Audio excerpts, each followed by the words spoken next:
This Pest Posse TV episode is brought to you by the Syngenta Pest Partners 365. It's a snap to plan, buy, and save. The Pest Partners 365 is the only rebate program that lets you save all year on a full portfolio of premium Syngenta products.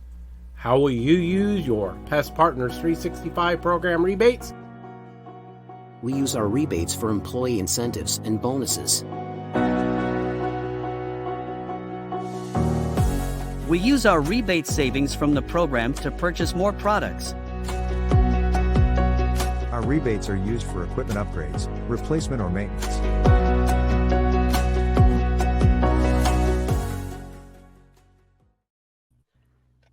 Hello, everyone. How you doing out there in TV land or streaming land, whatever you want to call it? All right. Well, Pest Posse TV is live and in the house today. I'm Cully, visionary and creator here at the Pest Posse.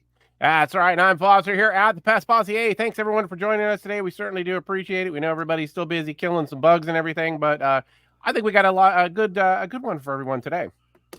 That's right. Make sure that you all chime in. Let us know who you are, what company you work for, what city and state you're at, or country. For all you folks who chime in from other countries around the world, which is always awesome. Please let us know if you have any questions during the show so we can answer them right away. Exactly. Yeah. And you know what, Cully, we got a great one today. As everybody can see that we've got Syngenta Pest Partners 365 program sponsoring this episode. And we certainly do appreciate it. But we've also got Tim. He's in from Syngenta. He's in the house with his plethora of knowledge to discuss the current challenges with controlling cockroaches and really a new tool that can be used for controlling those cockroaches.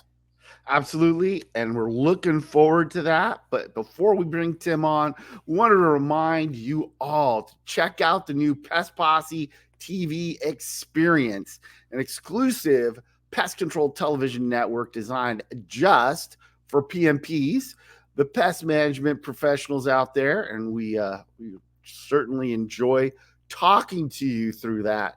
Exactly. Yeah.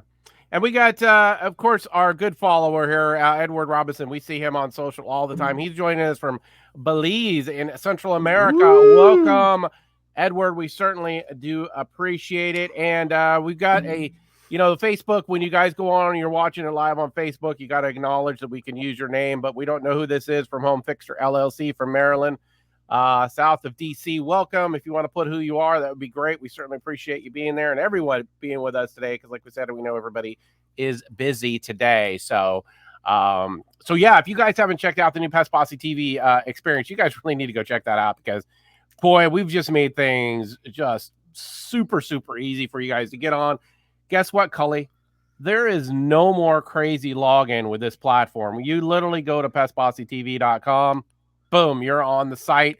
And we've got all of our content in one place now, because we've even integrated our in-depth training in there as well too, which is crazy. That is correct.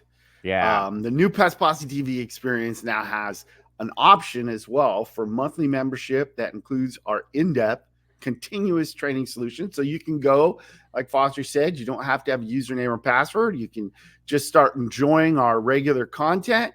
But if you want to get involved in the academy, which dives a lot deeper, we provide that. It's a dedicated space where you can connect with other pest management professionals, as well as you have direct access to us, and you can share your experiences, seek advice, and collaborate on problem solving right where you're at. That's right out in the field. And we're checking that multiple times a day. Yep. And super enjoying it. Oh, yeah, because the Pest Posse TV really, we've made it to really help all PMPs really learn, grow, and succeed in the pest control industry. And really the price there for the continuous training really just makes it available for all. And that's really what we wanted to do when we did this pricing structure. We think we are a little bit crazy when we did this, but I think the goal of this really is to get training to everyone, and we're really, I think we're going to be able to accomplish this with a new site once everybody knows what we got going on with it. That's right. No more excuses. The membership is $14.99 a month. And we will drop a link so that you can go straight to the page and sign up today. Exactly. Yeah. And So let me check that out. You can't beat that. No, I you mean, can't at all. if that saves you a couple callbacks a month, you've just made your money back. Oh, I mean, that's the reality. 100%. Yeah, and I'm going to do that right now to the page there real quick. Just give me a second. I'm going to put this in the comments. So basically you can do this. Let me do this before we move on. I didn't have that set already. So there you go. You guys can go in. If you guys haven't done that already, you can go in and learn more about Pest Posse TV. There it is. Sign up for that and do that everything. Yeah, because really we provide the industry's only video-based continuous training solution. Like we said, it's really, I just can't say enough about it. When we see how much content we've put on there, everything that we've brought over, all the free content we have, and then also on the paid as well too. There's just so much to Pest Posse TV, and it's really good because it's also optimized for mobile as well too. So eventually here we're going to get ourselves a mobile app. It's all ready to go. We just got to pull the trigger on that, and we just got to make sure we get enough members on that to make it really worthwhile for that. Absolutely. And with no further ado, let's bring on the man with the absolutely massive plethora of knowledge, Tim. Yeah, let's bring Tim on. All righty, so there we go. We got Tim. Hey, Tim, thanks for being with us today. Yeah. Absolutely. Thank you, guys. And I did want to say thanks for what you're doing. I was having a conversation I was speaking at a distributor rep conference in Chattanooga, Tennessee recently, and someone came up to me afterwards asking, hey, are you on YouTube? Hey, do you do videos? Do you do this? Because I did a perimeter pest control presentation, and I literally told them about your website, and he was looking into it that day. Oh, I wow. mean, not, like you so said, not very many folks are offering the service, the content that you guys are. So I wanted to say thank you to both of you for what you do. Oh, yeah. Well, thank you. We appreciate that a lot. Absolutely. Yeah, we really do that. We really pride ourselves on trying to just bring something in the industry, kind of raising that level of professionalism in the industry. That's really what we're trying to do here. We really think video is really the means for that, because we get the younger generation. They don't like reading the books. So, so they all like watching the videos. That's what we're all about. So you listen to podcasts. That's the the preferred form of content coming in while you're doing some other task. Exactly. And we didn't mention it there with on Pest Posse TV. When you guys go into that, we actually have a tab that we do have a few of our podcasts. We've got a couple there, and we're going to start building that catalog. Plus, we have access to our podcast. So usually our Mondays episodes, we'll put over those to podcasts as well too. So you guys can go and check all that out. So, but I think before we even get further into this and what we did, Tim, for people that might not know who you are, could you give us your 60-second elevator speech as far as who is Tim? Absolutely. Dr. Tim Husen, I'm the technical services representative for Syngenta Professional Solutions in our professional pest management portfolio. I technically support the Midwest and the Northeast U.S. In my role, I support sales, marketing, work with PMPs, distribution partners, industry associations, state associations, things like that, how and where I can help or support. I also kind of connect to our research and development platform, advancing products, and we're going to have some new products coming out from Syngenta in the very near future. So keep your eye out for those. Yeah, I think that's excellent. Now, how many years do you have in the industry? Too many. Not as many as y'all. No. I started in entomology and structural pest management in 2002, so 21 years now. 21 years. Okay, that's not bad. It goes by in a blink. Exactly. So everybody that's watching this live stream today, you've got 70 years of experience represented on the screen here. I think that is pretty awesome that we have that and that we're bringing you guys that knowledge and stuff here today. So I think we've got some good information. So really wanted to point that out, because that's, you don't find that too much, getting that group of people in the same room. So I think this is pretty cool that we've got this. So thanks for the introduction, Tim. I certainly appreciate it. Appreciate everything you do with Syngenta, because I know you do a lot of stuff there. Hey, thanks for having me on. Like I said. Yeah, you're welcome. All right, so if we're done bragging about ourselves, let's get into the nitty gritty. So, Tim, how have cockroach infestations evolved over the years, and what challenges do you feel PMPs are facing in managing these effectively today? I think that cockroach in general, like I think oftentimes we have to preface when we say cockroach that we're talking about a German cockroach versus an American cockroach or an Oriental cockroach or a Turkestan cockroach. You know, there's a lot of different I cockroaches would out there. agree with that. And there's Um, and you have completely different ways of treating them. yes, and they're completely different. They're completely different ball games, really. Yeah, like you Yep. said, everything starts from the inspection to where how you're looking changes, not just the tools or treatments that you're putting Right. out. But if we're going to talk about German cockroaches, we've built a very strong adversary. Yeah. In a lot of Yes. different ways. The German cockroach, you know, I've ran into some challenging American cockroach infestations. I shouldn't say that, where you've got, you know, cracked sewer pipes or wall voids, uncapped pipes, and they're coming up wall voids, and you can't figure out where they are. But generally, they're below ground, coming from somewhere. The German roach is living above, living with us. It's domesticated. You know, I often call it a commensal cockroach, like we have commensal rodents. We give it food, we give it harborage, we give it water. They're way different. They're a way better adversary than most other roaches, just due to their very fast and prolific breeding cycle. Much faster than the other Much typical faster. structural Yeah. infesting roaches, right? Yep. And if you give them a harborage, they will take a harborage. And they've been around, they've been living with us in close confines for a long time. They've been subjected to a lot of different chemistries over the years, back when people were baseboard spraying with oil-based products that smelled, and the Right, customer yeah. really wanted to smell it. Yep. The cockroach was still there then, and they're still here now. Exactly. And that sometimes limits some liquid control tools, limits effectiveness of pyrethroids insecticides sometimes still in populations.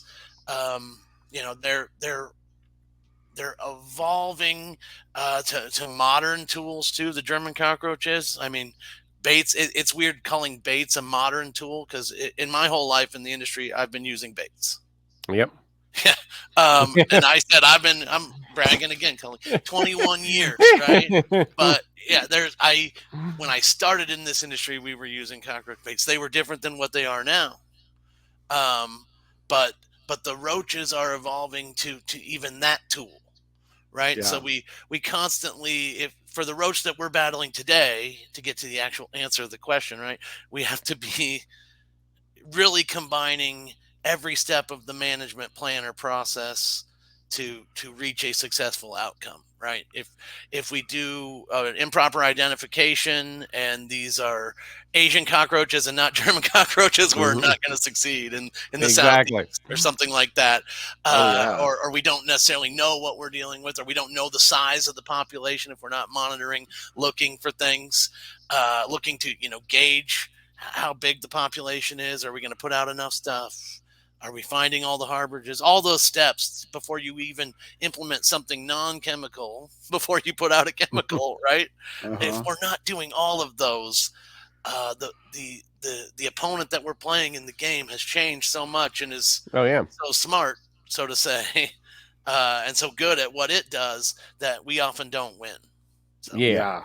Exactly. Yeah. I would agree with that. Yeah, totally. And it's, yeah, like you said, you know, you pretty much grew up, like you said, when you started in the industry, you know, using the bait products. Yeah, I remember going back. I remember when, you know, Max Force came out, that bait, and that was such a big thing.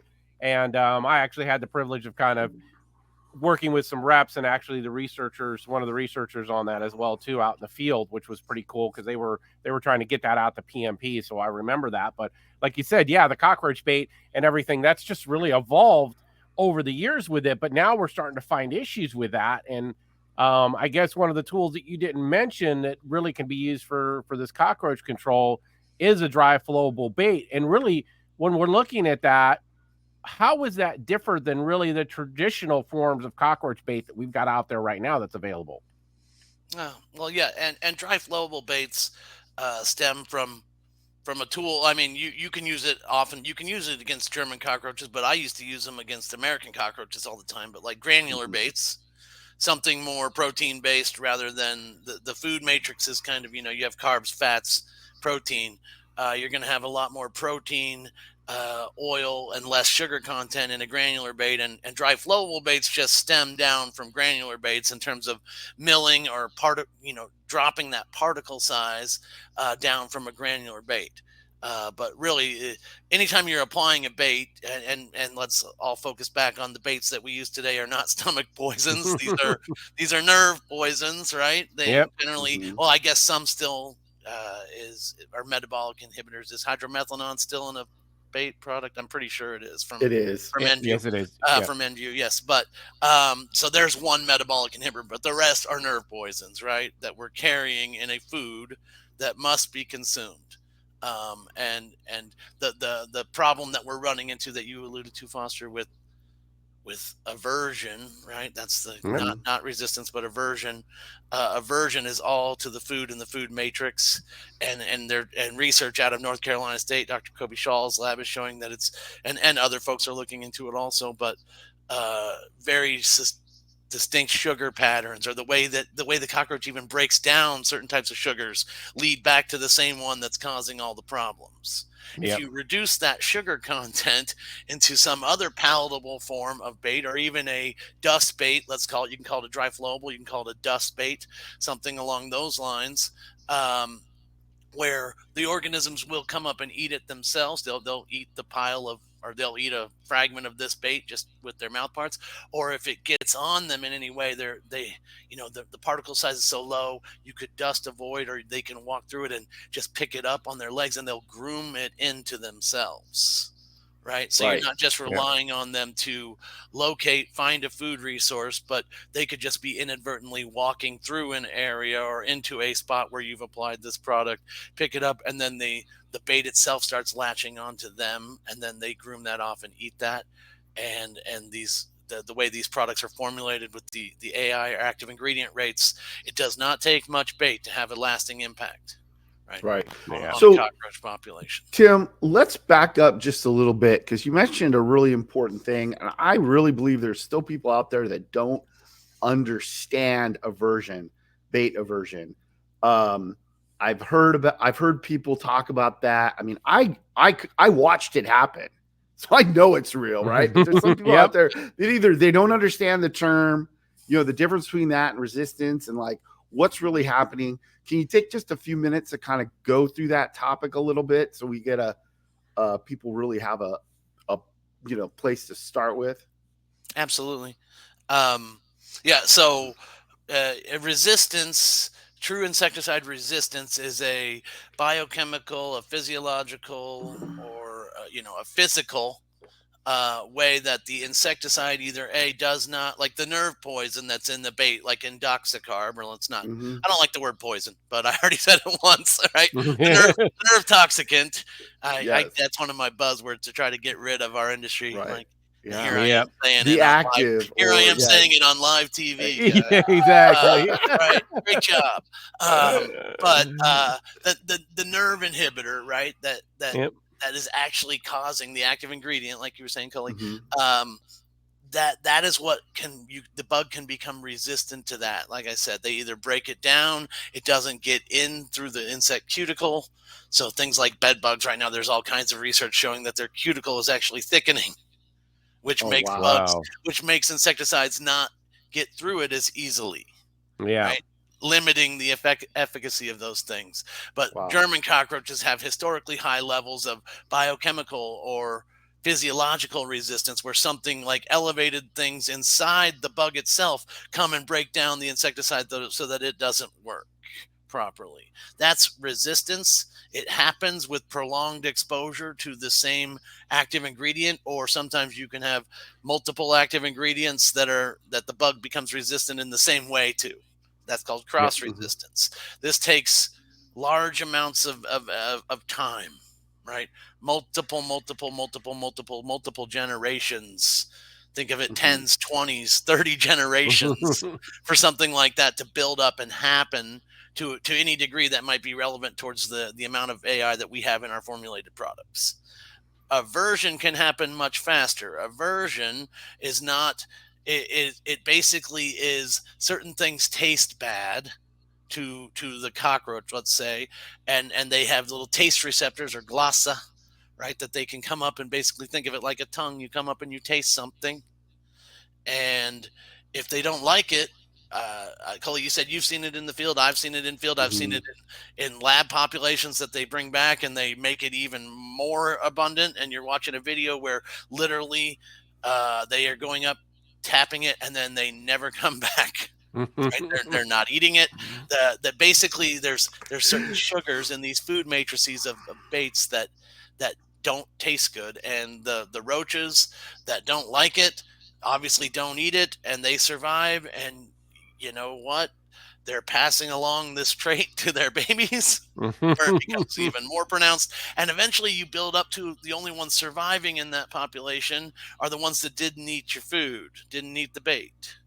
And then you've got what they call a averse strain. And there's the first one that came out was glucose aversion. And since manufacturers have tried to change their food matrices and how they're housing these baits, you know, what foods they're putting in there, especially what sugar patterns they're putting in there. There's a lot of research that goes in, a lot more research than people would think, that goes into what we're putting in that tube besides the active ingredient. Right. Because this Absolutely. aversion can happen much faster than resistance. Right. Resistance is an issue. And Yep. when that happens, you're losing a whole active ingredient. You could be losing a whole chemical class that still works. Oh, totally. Mhm. 100%, Versus yep. aversion, we're talking to the specific product that you keep, that you're over applying or building aversion to, where they don't like the taste of this food. Yep. And that happens much faster. A couple of generations of this happening in a row, and you have a population that the PMP is going to say that the bait's not working, when in actuality, if they're eating it, most likely the AI still works. Resistance takes a long time. If they're not eating it or not consuming everything you're putting out, then you should be rotating or trying some other formulation or some other food matrices other than the one you're using. Yeah. Right. Totally Agreed. agree. Yeah. 100%. Yeah. So, kind of reeling us back into the actual topic, but I think this falls right into it. I mean, everything you just said really shows why this is so important. And so, how to dry flowables? And I think you've already answered this question previously in the other question that Foster asked. But how do they improve the effectiveness and efficiency of cockroach control in both residential and commercial settings? Well, yeah, the effectiveness could be, if you know, easy answer is I'm putting this product, I'm putting out a product into a crack, a crevice, an inaccessible void that has cockroaches potentially harboring in it. I'm going to contact those roaches. It's the ones that are in there are going to most likely be hit as I'm applying this product into that area. You can pretty much count on them being in contact with your dry flowable or your dust bait, right? And then they're going, like I said, groom them in. Basically, 1 to 3 days later, all of our research is showing that, you know, this isn't even direct contact. This is just roaches walking over a treated area. So the roaches technically don't even have to be there, right? Right. And you've put this product in a place where then if they walk over it, they're going to pick it up and groom them in. If they're in there already and you contact them directly, it will probably work even faster if they don't have to inadvertently walk over it. On the topic of voids, areas where you might be putting it, we have data on dry voids, simulated dry voids, showing, you know, that this product, our Advion microflow insect bait, is just as effective at 3 years out as it was at 0 Wow. days, right? So That's amazing. you're putting you know, dusts or dust baits are oftentimes forgotten in pest control in areas where they really shouldn't be, as preventive rather than reactive tools, especially something as friendly towards non-targets as something like Advion microflow insect bait, or the AI indoxacarb, where you're eliminating a lot of potential secondary exposure to non-targets or anything just by the way the AI is. But long residuals basically can take an area out, saying, well, roaches aren't going to be in there anymore because I've made this application into that area. Right. If they get wet and get washed around in a commercial setting, we've got data showing that if it gets wet and then dries out, roaches, it's just as palatable as it once was. And then the roaches, as long as they eat it, will still be impacted by it. But if you're applying it into, a cove molding or a floor wall junction that's all cracked up in the dishwash room and they hose that room down every day, you might need to reapply it. It probably won't last 3 years in that situation, right? Yeah. But really if it's even there after 3 years. I was going to say. Nothing will. Yeah, nothing will be there that was there 3 years ago in that situation, right? But in terms of effectiveness, it is another tool, right, in a program where I can treat those harder to reach areas, and I'm not applying.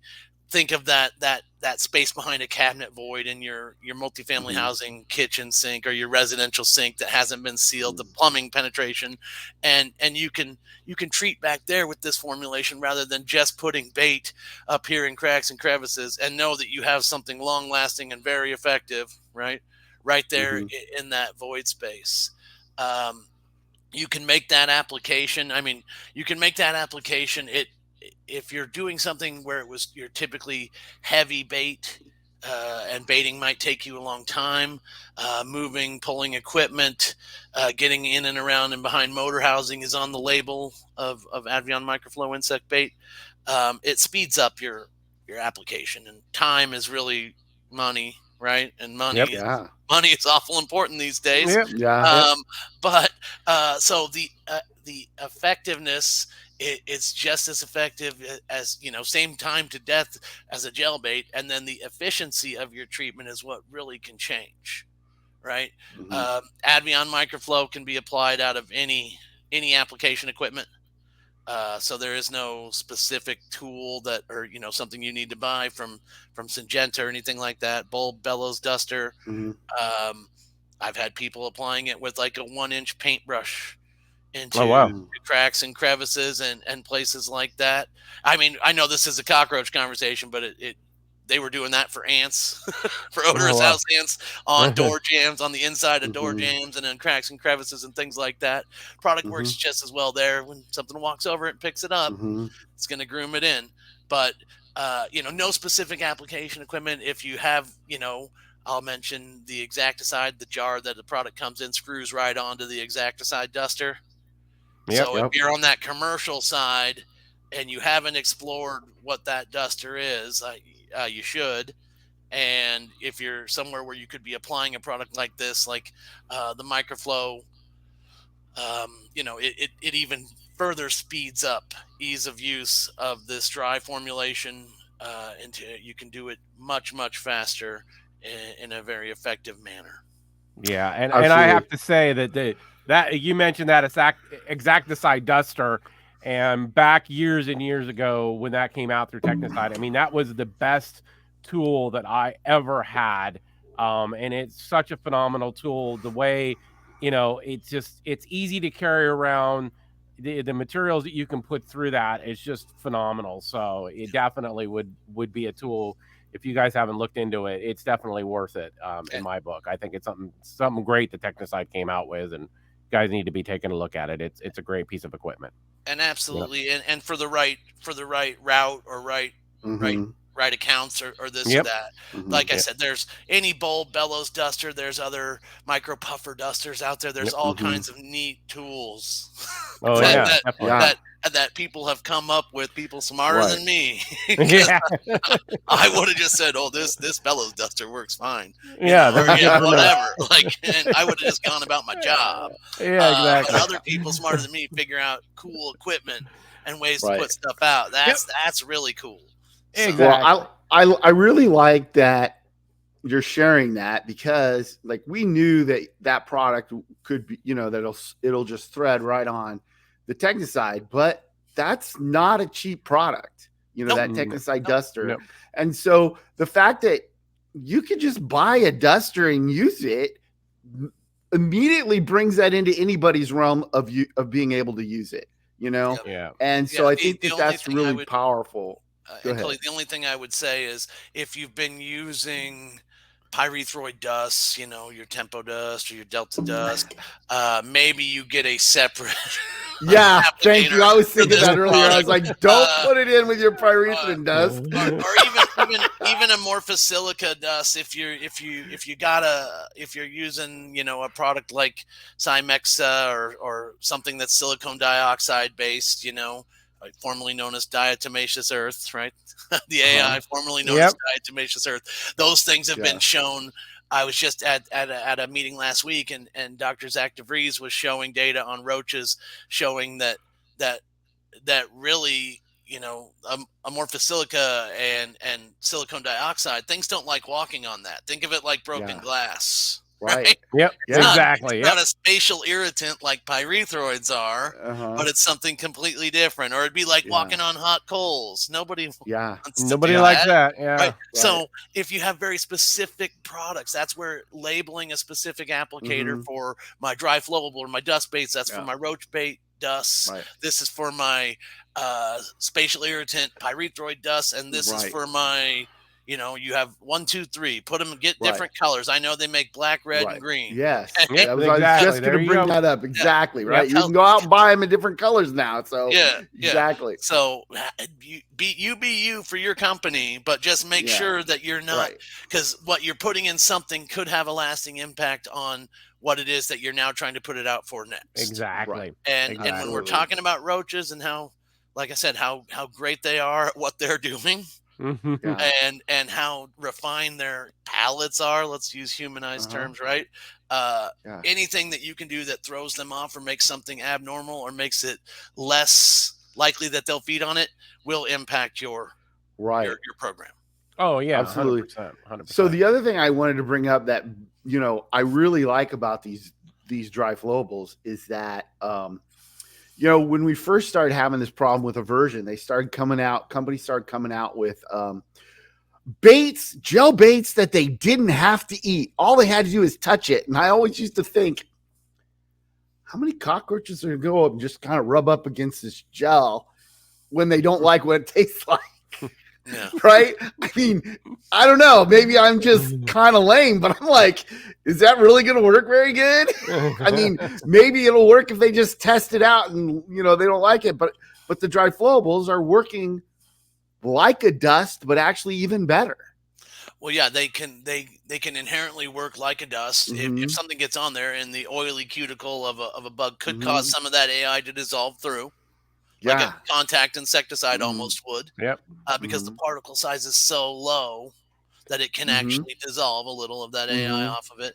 And then really it's grooming and ingestion. But to your point, Cully, the thing that you lose when something's just coming up and touching it is oftentimes younger cockroaches, your first instar, second instar nymphs, they don't get out much from the harbridge. They're eating, poop.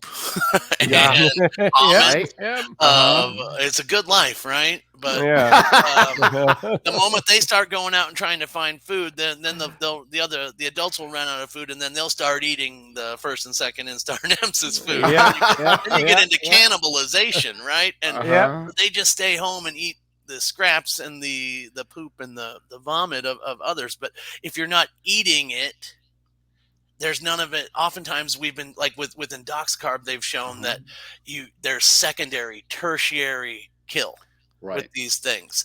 They'll either eat a dead one, so they might eat the dead one, that could have some impact. But there's also product like we have a great study on microflow looking at Turkestan roaches and where they left the dead roach in there or they left just the poop and the vomit in there, showing secondary level kill, Mm-hmm. right? And Turkestan Mhm. roaches, not necessarily Yep. Germans, which we've been focusing Right. on, but the same thing happens, right? Right.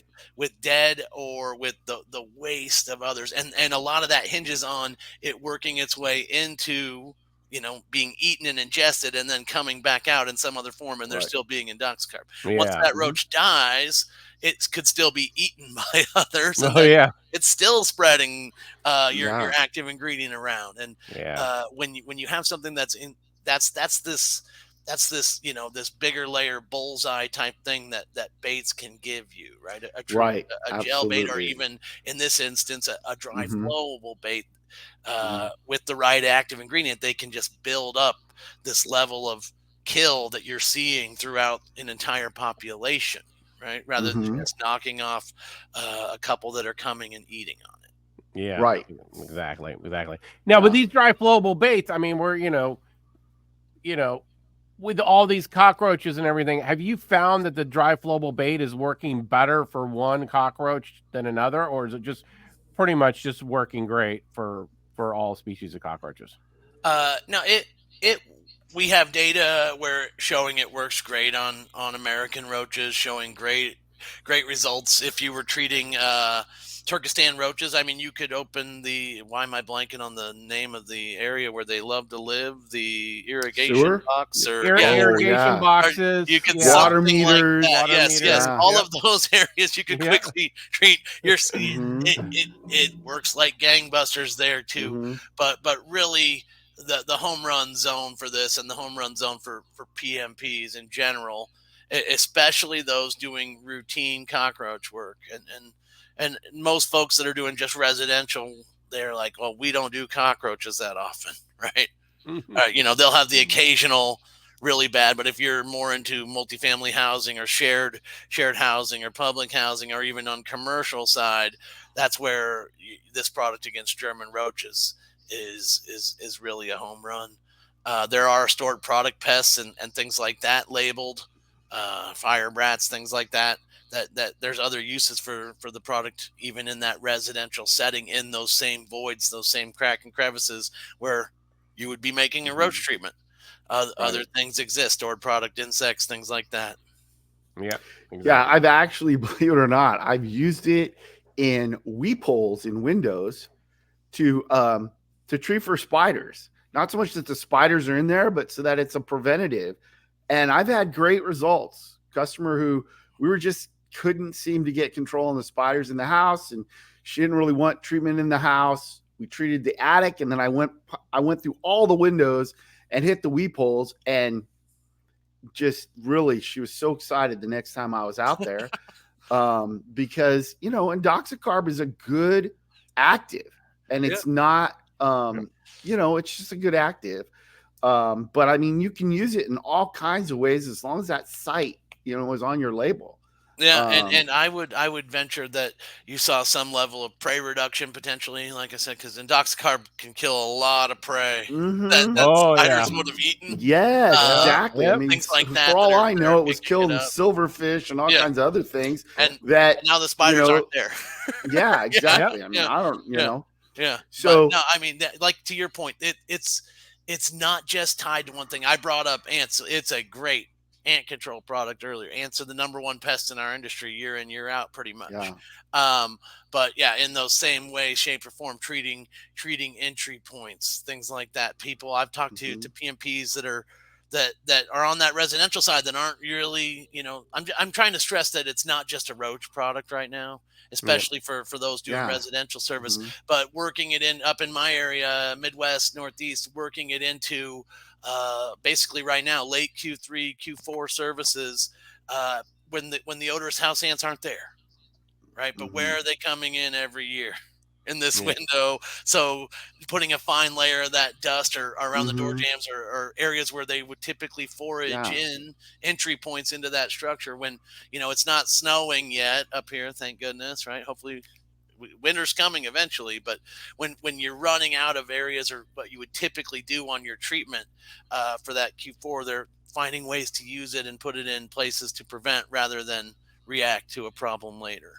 yeah, Yeah, absolutely. And on that note, I would say I've used it many times for ant control, and it it literally, once you put it in an area, the ants are not coming back. They might find another way, but they're not coming back through that crack or crevice. Yeah. I have not.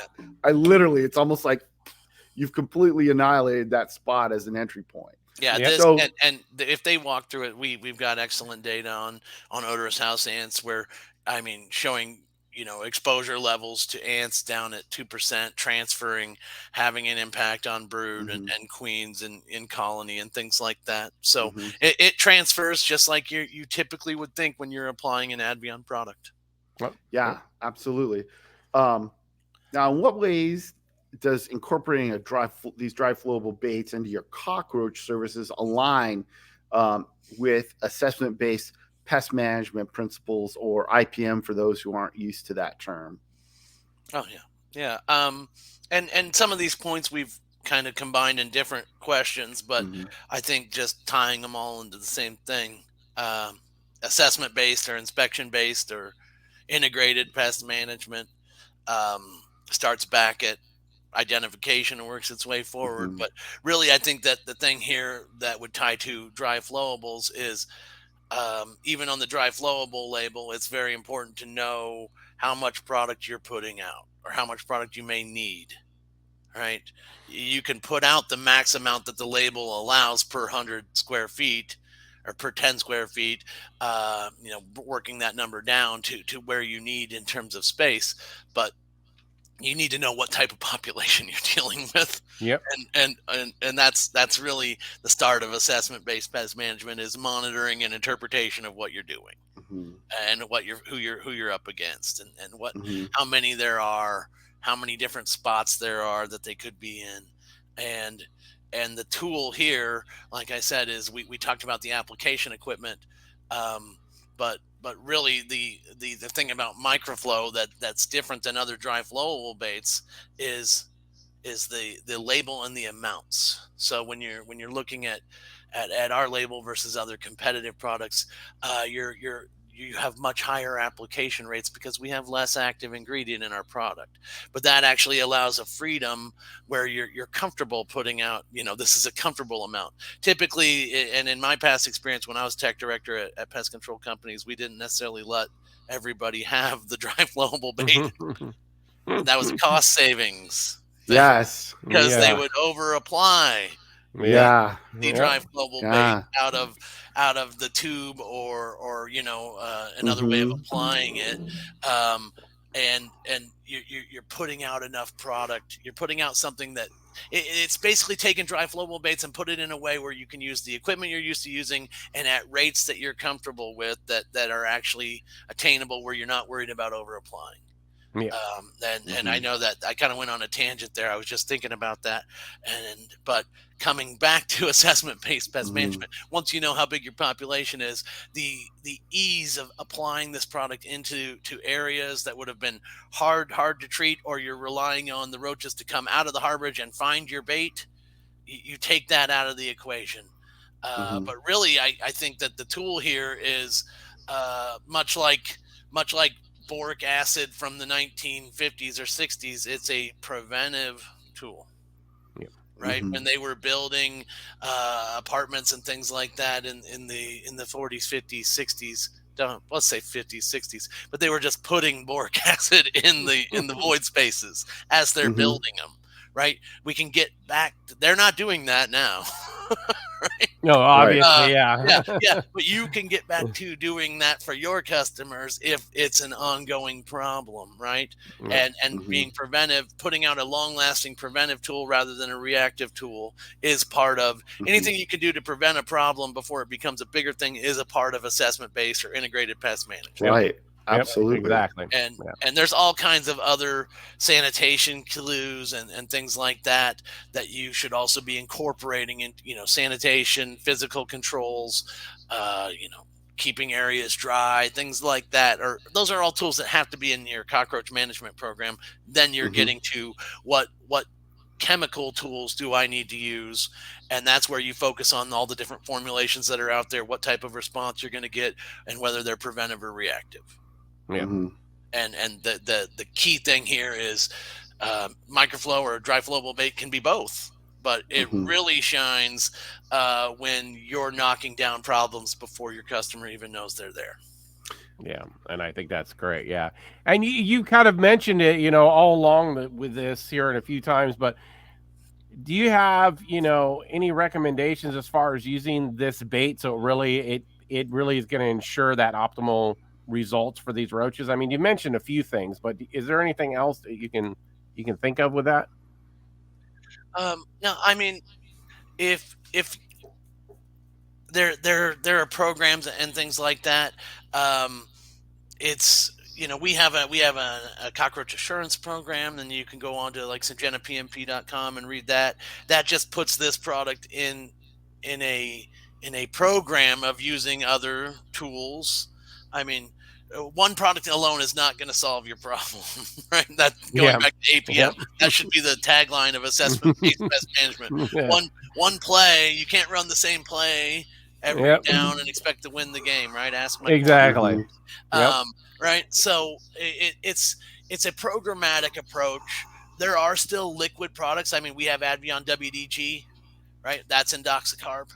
We Mhm. have our other Advion gels. Those are still indoxacarb, but we also have Optigard cockroach gel, which is emamectin benzoate. Completely different food matrix on all of our gels. So we have 3 gel products. All of them have different food matrices, right? To combat Mhm. that aversion.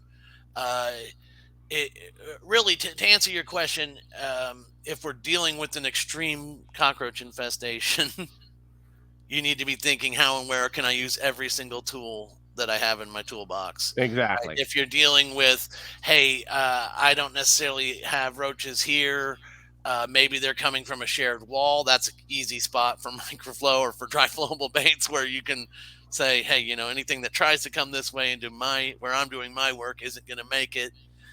That sort of thing. But yeah, once you know what kind of population you're dealing with, it can change how and where and what you're putting out in your program. Yeah. No, and Right.